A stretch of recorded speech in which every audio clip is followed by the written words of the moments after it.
অভাবে দিন কাটছে গোরখপুরের তাঁতিদের।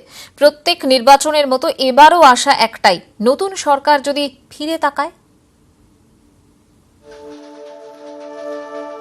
কয়েক প্রজন্ম ধরে বুননের কাজ করছেন, তাঁত চালিয়েই রোজগার। তবে আগের মতো চাহিদা নেই, সুতোর দাম বেড়েছে, জিএসটি বসায় খরচ ঊর্ধ্বমুখী, রোজগার তলানিতে।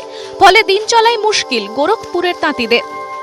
बुनकर समाज ऐसा समाज था जो अपने हाथों के फन से चादर तैयार करता था, और आज की डेट में इनको ना वो सुविधाएं मिल रही हैं, ना वो उस काम के एवज में पैसा मिल रहा है।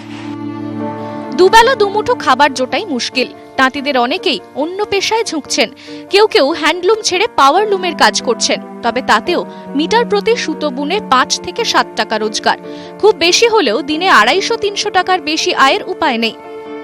इस समय करीब 9 महीने 10 महीने से कोई माल जो एक्सपोर्ट नहीं हुआ है, इसलिए कि इस वजह से बहुत दिक्कत है। कारखाना बंद पड़ा है, चल ही नहीं रहा है, बहुत दिक्कत है। এখনো অন্তত 400-500 তাঁতি পরিবার রয়েছেন গোরখপুরে। 19শে মে ভোট দেবেন, তবে তাদের সমস্যা মিটবে কি? যদি নতুন সরকার তাদের জন্য আলাদা করে অর্থ বরাদ্দ করে, জিএসটি তুলে নেয়, সুতোর দাম কমে, সেক্ষেত্রে হয়তো খানিক উন্নতি হতে পারে পরিস্থিতির।